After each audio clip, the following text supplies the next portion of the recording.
Hallelujah. ದೇವರ ಪರಿಶುದ್ಧ ನಾಮಕ್ಕೆ ಸ್ತೋತ್ರವಾಗಲಿ. ಈ ದಿನ ನಾವು ಯೋಹಾನನು ಬರೆದ ಸುವಾರ್ತೆ ಅಧ್ಯಾಯ 5 ಹಾಗೂ 6 ಓದಿ ಧ್ಯಾನ ಮಾಡುವಂತರಾಗೋಣ. ಯೋಹಾನನು ಬರೆದ ಸುವಾರ್ತೆ ಅಧ್ಯಾಯ 5. ಇದಾದ ಮೇಲೆ ಯೆಹೂದ್ಯರದೊಂದು ಜಾತ್ರೆ ಬಂದದರಿಂದ ಯೇಸು ಯೆರೂಸಲೇಮಿಗೆ ಹೋದನು. ಯೆರೂಸಲೇಮಿನಲ್ಲಿ ಕುರಿ ಅಗಸೆ ಬಾಗಿಲಿನ ಹತ್ತಿರದಲ್ಲಿ ಒಂದು ಕೊಳವಿದೆ. ಅದಕ್ಕೆ ಇಬ್ರಿಯ ಮಾತಿನಲ್ಲಿ ಬೆತ್ಸದಾ ಎಂದು ಹೆಸರು. ಅಲ್ಲಿ 5 ಮಂಟಪಗಳಿವೆ. ಇವುಗಳಲ್ಲಿ ಬಹುಮಂದಿ ರೋಗಿಗಳು, ಕುರುಡರು, ಕುಂಟರು, ಮೈ ಒಣಗಿದವರು ಬಿದ್ದುಕೊಂಡಿರುವರು.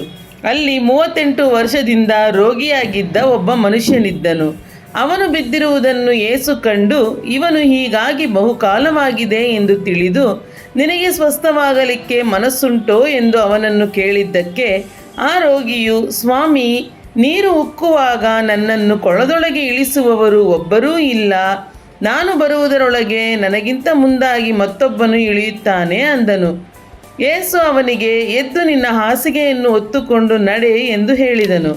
ಆ ಕ್ಷಣವೇ ಆ ಮನುಷ್ಯನು ಸ್ವಸ್ಥನಾಗಿ ತನ್ನ ಹಾಸಿಗೆಯನ್ನು ಹೊತ್ತುಕೊಂಡು ನಡೆದನು. ಆದರೆ ಆ ದಿವಸ ಸಬ್ಬತ್ ದಿನವಾಗಿತ್ತು.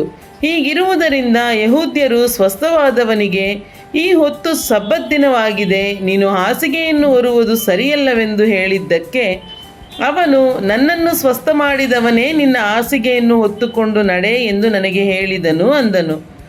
ಹೊತ್ತುಕೊಂಡು ನಡೆ ಎಂದು ನಿನಗೆ ಹೇಳಿದ ಮನುಷ್ಯನು ಯಾರೆಂದು ಅವನನ್ನು ಕೇಳಿದರು. ಆದರೆ ಅವನಾರೆಂಬುದು ಸ್ವಸ್ಥನಾದವನಿಗೆ ತಿಳಿದಿರಲಿಲ್ಲ. ಆ ಸ್ಥಳದಲ್ಲಿ ಜನರ ಗುಂಪು ಇದ್ದದ್ದರಿಂದ ಯೇಸು ಸರಕೊಂಡು ಹೋಗಿದ್ದನು. ಇದಾದ ಮೇಲೆ ಯೇಸು ಅವನನ್ನು ದೇವಾಲಯದಲ್ಲಿ ಕಂಡುಕೊಂಡು, ನಿನಗೆ ಸ್ವಸ್ಥವಾಯಿತಲ್ಲ, ಇನ್ನು ಮೇಲೆ ಪಾಪ ಮಾಡಬೇಡ, ನಿನಗೆ ಹೆಚ್ಚಿನ ಕೇಡು ಬಂದೀತು ಅಂದನು. ಆ ಮನುಷ್ಯನು ಅಲ್ಲಿಂದ ಹೋಗಿ, ನನ್ನನ್ನು ಸ್ವಸ್ಥ ಮಾಡಿದವನು ಯೇಸುವೇ ಎಂದು ಯೆಹೂದ್ಯರಿಗೆ ತಿಳಿಸಿದನು. ಆದ ಕಾರಣ ಯೆಹೂದ್ಯರು, ಯೇಸು ಸಬ್ಬತ್ ದಿನದಲ್ಲಿ ಇಂಥ ಕೆಲಸಗಳನ್ನು ಮಾಡುತ್ತಾನಲ್ಲ ಎಂದು ಆತನನ್ನು ಹಿಂಸಿಸುವವರಾದರು. ಅದಕ್ಕೆ ಯೇಸು, ನನ್ನ ತಂದೆಯು ಇಂದಿನವರೆಗೂ ಕೆಲಸ ಮಾಡುತ್ತಾನೆ, ನಾನೂ ಕೆಲಸ ಮಾಡುತ್ತೇನೆ ಅಂದನು. ಈ ಮಾತನ್ನು ಹೇಳಿದ್ದರಿಂದ ಆತನು ಸಬ್ಬತ್ ದಿನವನ್ನು ಅಲಕ್ಷ್ಯ ಮಾಡಿದ್ದಲ್ಲದೆ ದೇವರನ್ನು ತನ್ನ ತಂದೆ ಎಂದು ಹೇಳಿ ತನ್ನನ್ನು ದೇವರಿಗೆ ಸರಿಗೊಟ್ಟಿಕೊಂಡನೆಂದು ಯೆಹೂದ್ಯರು ಆತನನ್ನು ಕೊಲ್ಲುವುದಕ್ಕೆ ಮತ್ತಷ್ಟು ಪ್ರಯತ್ನ ಮಾಡಿದರು. ಅದಕ್ಕೆ ಯೇಸು ಅವರಿಗೆ, ನಿಮಗೆ ನಿಜ ನಿಜವಾಗಿ ಹೇಳುತ್ತೇನೆ, ತಂದೆಯು ಮಾಡುವುದನ್ನು ಕಂಡು ಮಗನು ಮಾಡುತ್ತಾನೆ ಹೊರತು ತನ್ನಷ್ಟಕ್ಕೆ ತಾನೇ ಏನೂ ಮಾಡಲಾರನು. ಆತನು ಮಾಡುವುದನ್ನೆಲ್ಲ ಹಾಗೆಯೇ ಮಗನೂ ಮಾಡುತ್ತಾನೆ. ತಂದೆಯು ಮಗನ ಮೇಲೆ ಮಮತೆ ಇಟ್ಟು ತಾನು ಮಾಡುವುಗಳನ್ನೆಲ್ಲ ಅವನಿಗೆ ತೋರಿಸುತ್ತಾನೆ. ಇದಲ್ಲದೆ ಇವುಗಳಿಗಿಂತ ದೊಡ್ಡ ಕೆಲಸಗಳನ್ನು ಅವನಿಗೆ ತೋರಿಸುವನು. ಅವುಗಳನ್ನು ನೋಡಿ ನಿಮಗೆ ಆಶ್ಚರ್ಯವಾಗುವುದು. ತಂದೆಯು ಹೇಗೆ ಸತ್ತವರನ್ನು ಎಬ್ಬಿಸಿ ಬದುಕಿಸುತ್ತಾನೋ ಹಾಗೆಯೇ ಮಗನೂ ಸಹ ತನಗೆ ಬೇಕಾದವರನ್ನು ಬದುಕಿಸುತ್ತಾನೆಂದು ತಿಳುಕೊಳ್ಳಿರಿ. ಇದಲ್ಲದೆ ತಂದೆಯು ಯಾರಿಗೂ ತೀರ್ಪು ಮಾಡುವುದೂ ಇಲ್ಲ. ತೀರ್ಪು ಮಾಡುವ ಅಧಿಕಾರವನ್ನೆಲ್ಲ ಮಗನಿಗೆ ಕೊಟ್ಟಿದ್ದಾನೆ. ಎಲ್ಲರೂ ತನಗೆ ಮಾನ ಕೊಡುವ ಪ್ರಕಾರವೇ ಮಗನಿಗೂ ಮಾನ ಕೊಡಬೇಕೆಂದು ತಂದೆಯು ಇಚ್ಛಿಸುತ್ತಾನೆ. ಮಗನಿಗೆ ಮಾನ ಕೊಡದವನು ಅವನನ್ನು ಕಳುಹಿಸಿದ ತಂದೆಗೂ ಮಾನ ಕೊಡದವನಾಗಿದ್ದಾನೆ. ನಿಮಗೆ ನಿಜ ನಿಜವಾಗಿ ಹೇಳುತ್ತೇನೆ, ನನ್ನ ವಾಕ್ಯವನ್ನು ಕೇಳಿ ನನ್ನನ್ನು ಕಳುಹಿಸಿದಾತನನ್ನು ನಂಬುವವನು ನಿತ್ಯ ಜೀವವನ್ನು ಹೊಂದಿದ್ದಾನೆ. ಅವನು ತೀರ್ಪಿಗೆ ಗುರಿಯಾಗುವುದಿಲ್ಲ, ಮರಣದಿಂದ ಪಾರಾಗಿ ಜೀವಕ್ಕೆ ಸೇರಿದ್ದಾನೆ. ನಿಮಗೆ ನಿಜ ನಿಜವಾಗಿ ಹೇಳುತ್ತೇನೆ, ಸತ್ತವರು ದೇವಕುಮಾರನ ಧ್ವನಿಯನ್ನು ಕೇಳುವ ಕಾಲ ಬರುತ್ತದೆ, ಈಗಲೇ ಬಂದಿದೆ. ಕೇಳಿದವರು ಬದುಕುವರು. ತಂದೆಯು ತಾನು ಹೇಗೆ ಸ್ವತಃ ಜೀವವುಳ್ಳವನಾಗಿದ್ದಾನೋ ಹಾಗೆಯೇ ಮಗನೂ ಸ್ವತಃ ಜೀವವುಳ್ಳವನಾಗಿರುವಂತೆ ಮಾಡಿದನು. ಮತ್ತು ಮಗನು ಮನುಷ್ಯಕುಮಾರನಾಗಿರುವುದರಿಂದ ತೀರ್ಪು ಮಾಡುವ ಅಧಿಕಾರವನ್ನು ಅವನಿಗೆ ಕೊಟ್ಟನು. ಅದಕ್ಕೆ ಆಶ್ಚರ್ಯಪಡಬೇಡಿರಿ. ಸಮಾಧಿಗಳಲ್ಲಿರುವವರೆಲ್ಲರೂ ಆತನ ಧ್ವನಿಯನ್ನು ಕೇಳಿ ಎದ್ದು ಹೊರಗೆ ಬರುವ ಕಾಲ ಬರುತ್ತದೆ. ಒಳ್ಳೆಯದನ್ನು ಮಾಡಿದವರಿಗೆ ಜೀವಕ್ಕಾಗಿ ಪುನರುತ್ಥಾನವಾಗುವುದು, ಕೆಟ್ಟದ್ದನ್ನು ನಡೆಸಿದವರಿಗೆ ತೀರ್ಪಿಗಾಗಿ ಪುನರುತ್ಥಾನವಾಗುವುದು. ನನ್ನಷ್ಟಕ್ಕೆ ನಾನೇ ಏನೂ ಮಾಡಲಾರೆನು. ತಂದೆ ಹೇಳಿದ್ದನ್ನು ಕೇಳಿ ನ್ಯಾಯ ತೀರಿಸುತ್ತೇನೆ ಮತ್ತು ಸ್ವಂತ ಚಿತ್ತ ನೆರವೇರಬೇಕೆಂದು ಅಪೇಕ್ಷಿಸದೆ ನನ್ನನ್ನು ಕಳುಹಿಸಿದಾತನ ಚಿತ್ತ ನೆರವೇರಬೇಕೆಂದು ಅಪೇಕ್ಷಿಸುವುದರಿಂದ ನಾನು ಮಾಡುವ ತೀರ್ಪು ನ್ಯಾಯವಾಗಿದೆ. ನನ್ನ ವಿಷಯವಾಗಿ ನಾನೇ ಸಾಕ್ಷಿ ಹೇಳಿಕೊಂಡರೆ ನನ್ನ ಸಾಕ್ಷಿ ನಿಜವಾಗದು. ನನ್ನ ವಿಷಯವಾಗಿ ಸಾಕ್ಷಿ ಹೇಳುವವನು ಮತ್ತೊಬ್ಬನಿದ್ದಾನೆ. ಆತನು ನನ್ನ ಬಗ್ಗೆ ಹೇಳುವ ಸಾಕ್ಷಿ ನಿಜವೆಂದು ಬಲ್ಲೆನು. ನೀವು ಯೋಹಾನನ ಬಳಿಯಲ್ಲಿ ಕೇಳಿಕೊಂಡು ಬರುವುದಕ್ಕೆ ಕಳುಹಿಸಿದಿರಿ. ಆತನು ಸತ್ಯಕ್ಕೆ ಸಾಕ್ಷಿ ಹೇಳಿದನು. ನಾನಂತೂ ನನಗೆ ಬೇಕಾದ ಸಾಕ್ಷಿಯನ್ನು ಮನುಷ್ಯರಿಂದ ತಕ್ಕೊಳ್ಳುವುದಿಲ್ಲ. ಆದರೂ ನಿಮಗೆ ರಕ್ಷಣೆ ಆಗಬೇಕೆಂದು ಇದನ್ನು ಹೇಳಿದ್ದೇನೆ. ಯೋಹಾನನು ಉರಿಯುವ ದೀಪದೋಪಾದಿಯಲ್ಲಿ ಪ್ರಕಾಶಿಸಿದನು. ಅವನು ಕೊಡುವ ಬೆಳಕಿನಲ್ಲಿ ಸ್ವಲ್ಪ ಕಾಲ ವಿನೋದಗೊಳ್ಳುವುದಕ್ಕೆ ಮನಸ್ಸು ಮಾಡಿದಿರಿ. ನನಗಂತೂ ಯೋಹಾನನ ಸಾಕ್ಷಿಗಿಂತ ಹೆಚ್ಚಿನ ಸಾಕ್ಷಿ ಉಂಟು. ಹೇಗೆಂದರೆ, ಪೂರೈಸುವುದಕ್ಕೆ ತಂದೆ ನನಗೆ ಕೊಟ್ಟಿರುವ ಕೆಲಸಗಳು, ಅಂದರೆ ನಾನು ಮಾಡುವ ಕೆಲಸಗಳೇ ತಂದೆಯು ನನ್ನನ್ನು ಕಳುಹಿಸಿಕೊಟ್ಟನೆಂಬುದಾಗಿ ನನ್ನ ವಿಷಯದಲ್ಲಿ ಸಾಕ್ಷಿ ಕೊಡುತ್ತವೆ. ಇದಲ್ಲದೆ ನನ್ನನ್ನು ಕಳುಹಿಸಿಕೊಟ್ಟ ತಂದೆಯು ನನ್ನ ವಿಷಯವಾಗಿ ಸಾಕ್ಷಿ ಹೇಳಿದ್ದಾನೆ. ನೀವು ಎಂದಾದರೂ ಆತನ ಧ್ವನಿಯನ್ನು ಕೇಳಿದ್ದೂ ಇಲ್ಲ, ಆತನ ರೂಪವನ್ನು ನೋಡಿದ್ದೂ ಇಲ್ಲ. ಆತನ ವಾಕ್ಯವು ನಿಮ್ಮಲ್ಲಿ ನೆಲೆಗೊಂಡದ್ದೂ ಇಲ್ಲ. ಆತನು ಕಳುಹಿಸಿಕೊಟ್ಟವನ ಮಾತನ್ನು ನೀವು ನಂಬದೇ ಇದ್ದೀರಷ್ಟೇ. ಶಾಸ್ತ್ರಗಳಿಂದ ನಿತ್ಯ ಜೀವವು ದೊರೆಯುತ್ತದೆಂದು ನೀವು ನೆನೆಸಿ ಅವುಗಳನ್ನು ವಿಚಾರಿಸುತ್ತೀರಲ್ಲ. ಅವುಗಳು ನನ್ನ ವಿಷಯದಲ್ಲಿ ಸಾಕ್ಷಿ ಕೊಡುವವುಗಳಾಗಿವೆ. ಆದರೂ ಜೀವ ಹೊಂದುವುದಕ್ಕಾಗಿ ನನ್ನ ಬಳಿಗೆ ಬರುವುದಕ್ಕೆ ನಿಮಗೆ ಮನಸ್ಸಿಲ್ಲ. ನಾವು ಮನುಷ್ಯರಿಂದಾಗುವ ಮಾನವನ್ನು ಅಂಗೀಕರಿಸುವುದಿಲ್ಲ. ಆದರೆ ನಿಮ್ಮನ್ನು ನಾನು ಬಲ್ಲೆನು. ದೇವರಲ್ಲಿ ನಿಮಗೆ ಪ್ರೀತಿ ಇಲ್ಲವೆಂದು ನನಗೆ ತಿಳಿದಿದೆ. ನಾನು ನನ್ನ ತಂದೆಯ ಹೆಸರಿನ ಮೇಲೆ ಬಂದಿದ್ದೇನೆ, ನನ್ನನ್ನು ನೀವು ಒಪ್ಪಿಕೊಳ್ಳುವುದಿಲ್ಲ. ಮತ್ತೊಬ್ಬನು ಸ್ವಂತ ಹೆಸರಿನ ಮೇಲೆ ಬಂದರೆ ಅವನನ್ನು ಒಪ್ಪಿಕೊಳ್ಳುವಿರಿ. ಒಬ್ಬನೇ ದೇವರಿಂದ ಬರುವಂಥ ಮಾನವನ್ನು ಅಪೇಕ್ಷಿಸದೆ ಒಬ್ಬರಿಂದೊಬ್ಬರು ಮಾನವನ್ನು ಅಂಗೀಕರಿಸುವವರಾದ ನೀವು ಹೇಗೆ ನಂಬೀರಿ? ನಾನು ತಂದೆಯ ಮುಂದೆ ನಿಮ್ಮ ಮೇಲೆ ತಪ್ಪು ಹೊರಿಸುವೆನೆಂದು ನೆನೆಸಬೇಡಿರಿ. ನೀವು ಆಶ್ರಯಿಸಿಕೊಂಡಿರುವ ಮೋಶೆಯೇ ನಿಮ್ಮ ಮೇಲೆ ತಪ್ಪು ಹೊರಿಸುವನು. ಅವನು ನನ್ನ ವಿಷಯವಾಗಿ ಬರೆದನು. ಆದದರಿಂದ ನೀವು ಮೋಶೆಯ ಮಾತನ್ನು ನಂಬುವವರಾಗಿದ್ದರೆ ನನ್ನ ಮಾತನ್ನು ನಂಬುತ್ತಿದ್ದಿರಿ. ಅವನು ಬರೆದ ಮಾತುಗಳನ್ನು ನೀವು ನಂಬದಿದ್ದರೆ ನಾನು ಹೇಳುವ ಮಾತುಗಳನ್ನು ಹೇಗೆ ನಂಬೀರಿ ಅಂದನು. ಯೋಹಾನನು ಬರೆದ ಸುವಾರ್ತೆ ಅಧ್ಯಾಯ 6. ತರುವಾಯ ಯೇಸು ಗಲಿಲಾಯದ ಸಮುದ್ರದ ಆಚೆಗೆ ಹೋದನು. ಅದಕ್ಕೆ ತಿಬೇರಿಯದ ಸಮುದ್ರವೆಂತಲೂ ಹೇಳುತ್ತಾರೆ. ಬಹುಜನರ ಗುಂಪು ರೋಗಿಗಳಲ್ಲಿ ಆತನು ನಡೆಸಿದ ಸೂಚಕ ಕಾರ್ಯಗಳನ್ನು ನೋಡಿದ್ದರಿಂದ ಆತನ ಹಿಂದೆ ಹೋಗುತ್ತಿತ್ತು. ಆದರೆ ಯೇಸು ಬೆಟ್ಟವನ್ನೇರಿ ಅಲ್ಲಿ ತನ್ನ ಶಿಷ್ಯರ ಸಂಗಡ ಕೂತುಕೊಂಡನು. ಆ ಕಾಲದಲ್ಲಿ ಯೆಹೂದ್ಯರ ಪಸ್ಕ ಹಬ್ಬವು ಹತ್ತಿರವಾಗಿತ್ತು. ಹೀಗಿರಲಾಗಿ ಯೇಸು ಕಣ್ಣೆತ್ತಿ ನೋಡಿದಾಗ ಬಹುಜನರ ಗುಂಪು ತನ್ನ ಬಳಿಗೆ ಬರುವುದನ್ನು ಕಂಡು, ಇವರ ಊಟಕ್ಕೆ ನಾವು ಎಲ್ಲಿಂದ ರೊಟ್ಟಿ ಕೊಂಡು ತರೋಣ ಎಂದು ಫಿಲಿಪ್ಪನನ್ನು ಕೇಳಿದನು. ತಾನು ಮಾಡಬೇಕೆಂದಿದ್ದದ್ದು ತನಗೆ ತಿಳಿದಿದ್ದರೂ ಅವನನ್ನು ಪರೀಕ್ಷಿಸುವುದಕ್ಕೆ ಈ ಮಾತನ್ನು ಹೇಳಿದನು. ಅದಕ್ಕೆ ಫಿಲಿಪ್ಪನು, ಒಬ್ಬೊಬ್ಬನಿಗೆ ಸ್ವಲ್ಪ ಸ್ವಲ್ಪ ಸಿಕ್ಕಬೇಕಾದರೆ 200 ಹಣದ ರೊಟ್ಟಿಯಾದರೂ ಸಾಲದು ಅಂದನು. ಆಗ ಆತನ ಶಿಷ್ಯರಲ್ಲಿ ಒಬ್ಬನಾಗಿರುವ ಸೀಮೋನ್ ಪೇತ್ರನ ತಮ್ಮನಾದ ಅಂದ್ರೆಯನು ಆತನಿಗೆ, ಇಲ್ಲಿರುವ ಒಬ್ಬ ಹುಡುಗನ ಬಳಿಯಲ್ಲಿ 5 ಜವೆಗೋದಿಯ ರೊಟ್ಟಿಗಳು 2 ಮೀನುಗಳು ಅವೆ. ಆದರೆ ಇಷ್ಟು ಜನರಿಗೆ ಅವು ಯಾತಕ್ಕಾದವು ಎಂದು ಹೇಳಲಾಗಿ, ಯೇಸು ಆ ಜನರನ್ನು ಊಟಕ್ಕೆ ಕೂಡಿಸಿರಿ ಅಂದನು. ಆ ಸ್ಥಳದಲ್ಲಿ ಬಹಳ ಹುಲ್ಲು ಬೆಳೆದಿತ್ತು. ಜನರು ಕೂತುಕೊಂಡರು. ಗಂಡಸರ ಸಂಖ್ಯೆ ಹೆಚ್ಚು ಕಡಿಮೆ 5,000ವಿತ್ತು. ತರುವಾಯ ಯೇಸು ಆ ರೊಟ್ಟಿಗಳನ್ನು ತೆಗೆದುಕೊಂಡು ದೇವರ ಸ್ತೋತ್ರ ಮಾಡಿ ಕೂತುಕೊಂಡವರಿಗೆ ಹಂಚಿಕೊಟ್ಟನು. ಅದರಂತೆ ಮೀನುಗಳಲ್ಲಿಯೂ ಅವರಿಗೆ ಬೇಕಾದಷ್ಟು ಹಂಚಿಕೊಟ್ಟನು. ಅವರಿಗೆ ತೃಪ್ತಿಯಾದ ಮೇಲೆ ಯೇಸು ತನ್ನ ಶಿಷ್ಯರಿಗೆ, ಮಿಕ್ಕ ತುಂಡುಗಳನ್ನು ಕೂಡಿಸಿರಿ, ಇದರಲ್ಲಿ ಯಾವುದೂ ವ್ಯರ್ಥವಾಗಬಾರದು ಎಂದು ಹೇಳಿದನು. ಅವರು ಕೂಡಿಸಲಾಗಿ ಆ 5 ಜವೆಗೋದಿಯ ರೊಟ್ಟಿಗಳಲ್ಲಿ ಜನರು ತಿಂದು ಮಿಕ್ಕ ತುಂಡುಗಳಿಂದ 12 ಪುಟ್ಟಿ ತುಂಬಿದವು. ಆತನು ಮಾಡಿದ ಈ ಸೂಚಕ ಕಾರ್ಯವನ್ನು ಆ ಜನರು ನೋಡಿ, ಲೋಕಕ್ಕೆ ಬರಬೇಕಾದ ಪ್ರವಾದಿ ಈತನೇ ನಿಜ ಎಂದು ಹೇಳಿಕೊಂಡರು. ಆಗ ಯೇಸು, ಅವರು ಬಂದು ತನ್ನನ್ನು ಹಿಡುಕೊಂಡು ಹೋಗಿ ಅರಸನನ್ನಾಗಿ ಮಾಡಬೇಕೆಂಬ ಯೋಚನೆಯಲ್ಲಿದ್ದಾರೆಂದು ತಿಳಿದುಕೊಂಡು ತಿರುಗಿ ತಾನೊಬ್ಬನೇ ಒಂಟಿಗನಾಗಿ ಬೆಟ್ಟಕ್ಕೆ ಹೋಗಿಬಿಟ್ಟನು. ಸಂಜೆಯಾದಾಗ ಆತನ ಶಿಷ್ಯರು ಸಮುದ್ರಕ್ಕೆ ಇಳಿದು ದೋಣಿಯನ್ನು ಹತ್ತಿ ಸಮುದ್ರ ಮಾರ್ಗವಾಗಿ ಕಪೆರ್ನೌಮಿನ ಕಡೆಗೆ ಹೊರಟರು. ಆಗಲೇ ಕತ್ತಲಾಗಿತ್ತು ಮತ್ತು ಯೇಸು ಅವರ ಬಳಿಗೆ ಇನ್ನೂ ಬಂದಿರಲಿಲ್ಲ. ಇದಲ್ಲದೆ ಬಿರುಗಾಳಿ ಬೀಸುವುದರಿಂದ ಸಮುದ್ರವು ಅಲ್ಲಕಲ್ಲೋಲವಾಗಿತ್ತು. ಹೀಗಿರಲಾಗಿ ಅವರು ಹುಟ್ಟು ಹಾಕುತ್ತಾ ಹೆಚ್ಚು ಕಡಿಮೆ ಒಂದು ಹರದಾರಿ ದೂರ ಹೋದ ಬಳಿಕ ಯೇಸು ಸಮುದ್ರದ ಮೇಲೆ ನಡೆಯುತ್ತಾ ದೋಣಿಯ ಸಮೀಪಕ್ಕೆ ಬರುವುದನ್ನು ನೋಡಿ ಅಂಜಿದರು. ಆದರೆ ಆತನು, ಅಂಜಬೇಡಿರಿ, ನಾನು ಅಂದನು. ಆಗ ಆತನನ್ನು ದೋಣಿಯೊಳಗೆ ಕರಕೊಳ್ಳುವುದಕ್ಕೆ ಮನಸ್ಸಾಗಿದ್ದರು.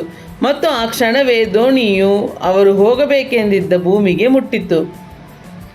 ಮರುದಿವಸ ಸಮುದ್ರದ ಆಚೆ ಕಡೆಯಲ್ಲಿ ನಿಂತುಕೊಂಡಿದ್ದ ಜನರು ಯೇಸುವನ್ನು ಹುಡುಕುತ್ತಿದ್ದರು. ಇಲ್ಲಿ ಒಂದೇ ಹಡಗು ಇದ್ದ ಹೊರತು ಬೇರೆ ದೋಣಿಯು ಇರಲಿಲ್ಲವೆಂದು ಶಿಷ್ಯರು ಮಾತ್ರ ಹೊರಟು ಹೋದದಲ್ಲದೆ ಯೇಸು ತನ್ನ ಶಿಷ್ಯರ ಸಂಗಡ ಆ ಹಡಗನ್ನು ಹತ್ತಲಿಲ್ಲವೆಂದು ಅವರಿಗೆ ತಿಳಿದಿತ್ತು. ಆದರೆ ಅಷ್ಟರೊಳಗೆ ಬೇರೆ ದೋಣಿಗಳು ತಿಬೇರಿಯದಿಂದ ಹೊರಟು ಸ್ವಾಮಿಯು ಸ್ತೋತ್ರ ಮಾಡಿ ಜನರಿಗೆ ರೊಟ್ಟಿ ಊಟ ಮಾಡಿಸಿದ ಸ್ಥಳದ ಸಮೀಪಕ್ಕೆ ಬಂದಿದ್ದವು. ಹೀಗಿರಲಾಗಿ ಯೇಸು ಇಲ್ಲಿ ಇಲ್ಲ, ಆತನ ಶಿಷ್ಯರೂ ಇಲ್ಲ ಎಂದು ಆ ಜನರು ನೋಡಿ ತಾವೇ ಆ ಸಣ್ಣ ದೋಣಿಗಳನ್ನು ಹತ್ತಿ ಯೇಸುವನ್ನು ಹುಡುಕುತ್ತಾ ಕಪೆರ್ನೌಮಿಗೆ ಬಂದರು.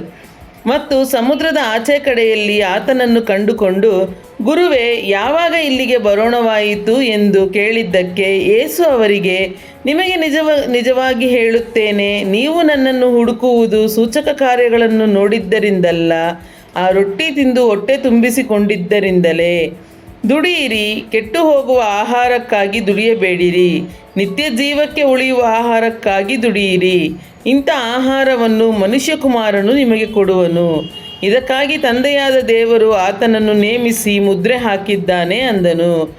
ಅವರು, ದೇವರಿಗೆ ಮೆಚ್ಚುಗೆಯಾದ ಕೆಲಸಗಳನ್ನು ನಾವು ನಡೆಸಬೇಕಾದರೆ ಏನು ಮಾಡಬೇಕೆಂದು ಆತನನ್ನು ಕೇಳಿದ್ದಕ್ಕೆ ಯೇಸು, ದೇವರು ಮೆಚ್ಚುವ ಕೆಲಸ ಯಾವುದೆಂದರೆ ಆತನು ಕಳುಹಿಸಿಕೊಟ್ಟವನನ್ನು ನೀವು ನಂಬುವುದೇ ಅಂದನು.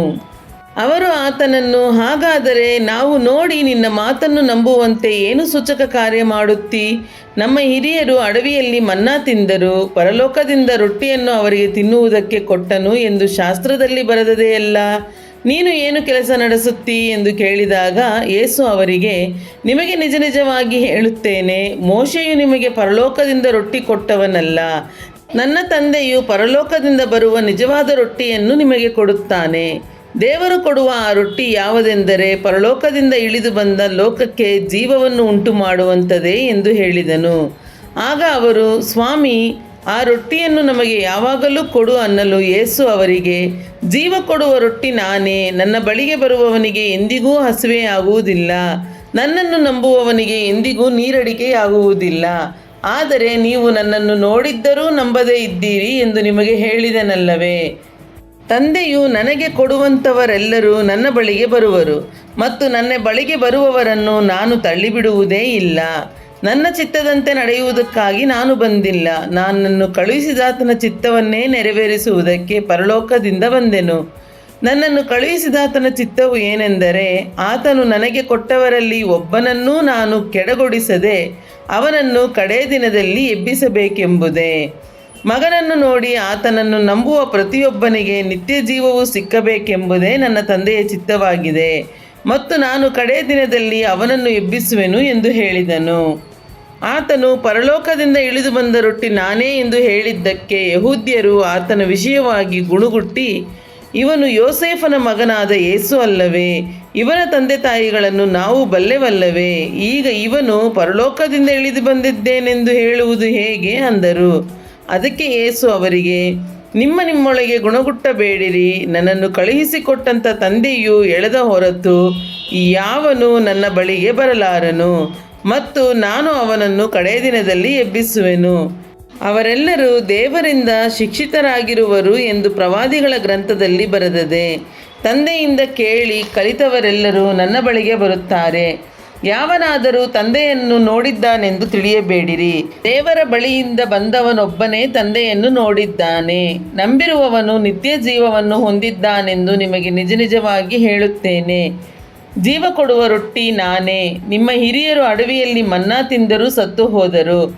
ಪರಲೋಕದಿಂದ ಇಳಿದು ಬರುವ ರೊಟ್ಟಿ ಎಂಥದೆಂದರೆ ಅದನ್ನು ತಿಂದವನು ಸಾಯುವುದಿಲ್ಲ. ಪರಲೋಕದಿಂದ ಇಳಿದು ಬರುವ ಜೀವವುಳ್ಳ ರೊಟ್ಟಿಯು ನಾನೇ. ಈ ರೊಟ್ಟಿಯನ್ನು ಯಾವನಾದರೂ ತಿಂದರೆ ಅವನು ಸದಾಕಾಲ ಬದುಕುವನು. ಮತ್ತು ನಾನು ಕೊಡುವ ರೊಟ್ಟಿ ನನ್ನ ಮಾಂಸವೇ, ಅದನ್ನು ಲೋಕದ ಜೀವಕ್ಕೋಸ್ಕರ ಕೊಡುವೆನು ಎಂದು ಹೇಳಿದನು. ಆಗ ಯೆಹೂದ್ಯರು, ಇವನು ತನ್ನ ಮಾಂಸವನ್ನು ನಮಗೆ ಹೇಗೆ ತಿನ್ನುವುದಕ್ಕೆ ಕೊಟ್ಟಾನು ಎಂದು ತಮ್ಮೊಳಗೆ ವಾಗ್ವಾದ ಮಾಡುತ್ತಿರಲು ಯೇಸು ಅವರಿಗೆ, ನಿಮಗೆ ನಿಜವಾಗಿ ಹೇಳುತ್ತೇನೆ, ನೀವು ಮನುಷ್ಯಕುಮಾರನ ಮಾಂಸವನ್ನು ತಿನ್ನದೆ ಅವನ ರಕ್ತವನ್ನು ಕುಡಿಯದೇ ಹೋದರೆ ನಿಮ್ಮೊಳಗೆ ಜೀವವಿಲ್ಲ. ನನ್ನ ಮಾಂಸವನ್ನು ತಿಂದು ನನ್ನ ರಕ್ತವನ್ನು ಕುಡಿಯುವವನು ನಿತ್ಯ ಜೀವವನ್ನು ಹೊಂದಿದ್ದಾನೆ, ಮತ್ತು ನಾನು ಅವನನ್ನು ಕಡೇ ದಿನದಲ್ಲಿ ಎಬ್ಬಿಸುವೆನು. ಯಾಕಂದರೆ ನನ್ನ ಮಾಂಸವೇ ನಿಜವಾದ ಆಹಾರ, ನನ್ನ ರಕ್ತವೇ ನಿಜವಾದ ಪಾನ. ನನ್ನ ಮಾಂಸವನ್ನು ತಿಂದು ನನ್ನ ರಕ್ತವನ್ನು ಕುಡಿಯುವವನು ನನ್ನಲ್ಲಿ ಇರುತ್ತಾನೆ, ನಾನು ಅವನಲ್ಲಿ ಇರುತ್ತೇನೆ.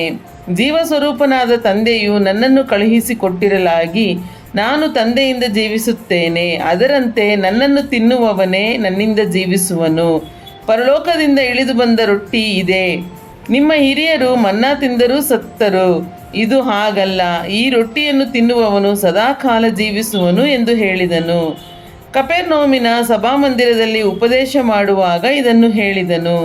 ಆತನ ಶಿಷ್ಯರಲ್ಲಿ ಅನೇಕರು ಇದನ್ನು ಕೇಳಿ, ಇದು ಕಠಿಣವಾದ ಮಾತು, ಇದನ್ನು ಯಾರು ಕೇಳಾರು ಅಂದುಕೊಂಡರು.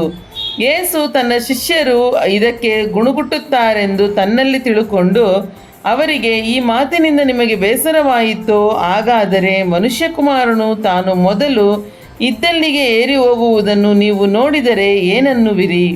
ಬದುಕಿಸುವಂಥದ್ದು ಆತ್ಮವೇ, ಮಾಂಸವು ಯಾವುದಕ್ಕೂ ಬರುವುದಿಲ್ಲ. ನಾನು ನಿಮಗೆ ಹೇಳಿರುವ ಮಾತುಗಳೇ ಆತ್ಮವಾಗಿಯೂ ಜೀವವಾಗಿಯೂ ಅವೆ. ಆದರೆ ನಿಮ್ಮಲ್ಲಿ ಕೆಲವರು ನಂಬದವರಾಗಿದ್ದಾರೆ ಅಂದನು. ನಂಬದವರು ಇಂಥವರು, ತನ್ನನ್ನು ಹಿಡುಕೊಡುವವನು ಇಂಥವನು ಎಂಬುದು ಯೇಸುವಿಗೆ ಮೊದಲಿನಿಂದ ತಿಳಿದಿತ್ತು. ಮತ್ತು ಆತನು, ತಂದೆಯ ಅನುಗ್ರಹವಿಲ್ಲದೆ ಯಾರೂ ನನ್ನ ಬಳಿಗೆ ಬರಲಾರರು ಎಂಬುದನ್ನು ನಾನು ನಿಮಗೆ ಅದರ ದೆಸೆಯಿಂದಲೇ ಹೇಳಿದೆನು ಅಂದನು. ಅಂದಿನಿಂದ ಆತನ ಶಿಷ್ಯರಲ್ಲಿ ಅನೇಕರು ಹಿಂಜರಿದು ಆತನ ಕೂಡ ಸಂಚಾರ ಮಾಡುವುದನ್ನು ಬಿಟ್ಟರು. ಯೇಸು ಇದನ್ನು ನೋಡಿ ತನ್ನ 12 ಮಂದಿಯನ್ನು, ನೀವು ಸಹ ಹೋಗಬೇಕೆಂದಿದ್ದೀರಾ ಎಂದು ಕೇಳಿದ್ದಕ್ಕೆ ಸೀಮೋನ್ ಪೇತ್ರನು, ಸ್ವಾಮಿ, ನಿನ್ನನ್ನು ಬಿಟ್ಟು ನಾವು ಇನ್ನಾರ ಬಳಿಗೆ ಹೋಗೋಣ? ನಿನ್ನಲ್ಲಿ ನಿತ್ಯ ಜೀವವನ್ನು ಉಂಟು ಮಾಡುವ ವಾಕ್ಯಗಳುಂಟು. ನೀನು ದೇವರು ಪ್ರತಿಷ್ಠಿಸಿದವನೇ ಎಂದು ನಾವು ನಂಬಿದ್ದೇವೆ ಮತ್ತು ತಿಳಿದಿದ್ದೇವೆ ಅಂದನು. ಅದಕ್ಕೆ ಯೇಸು, 12 ಮಂದಿಯಾದ ನಿಮ್ಮನ್ನು ನಾನು ಆರಿಸಿ ತೆಗೆದುಕೊಂಡೆನಲ್ಲವೋ? ನಿಮ್ಮಲ್ಲಿಯೂ ಒಬ್ಬನು ಸೈತಾನನ ಮಗನಾಗಿದ್ದಾನೆ ಅಂದನು. ಈ ಮಾತಿನಿಂದ ಆತನು ಸೀಮೋನನ ಮಗನಾದ ಇಸ್ಕರಿಯೋತ ಯೂದನನ್ನು ಸೂಚಿಸಿದನು. ಇವನು ಆ 12 ಮಂದಿಯಲ್ಲಿ ಒಬ್ಬನಾಗಿದ್ದು ಮುಂದೆ ಆತನನ್ನು ಹಿಡುಕೊಡುವವನಾದನು. ಹಲ್ಲೆಲೂಯಾ. ದೇವರ ಪರಿಶುದ್ಧ ನಾಮಕ್ಕೆ ಸ್ತೋತ್ರವಾಗಲಿ.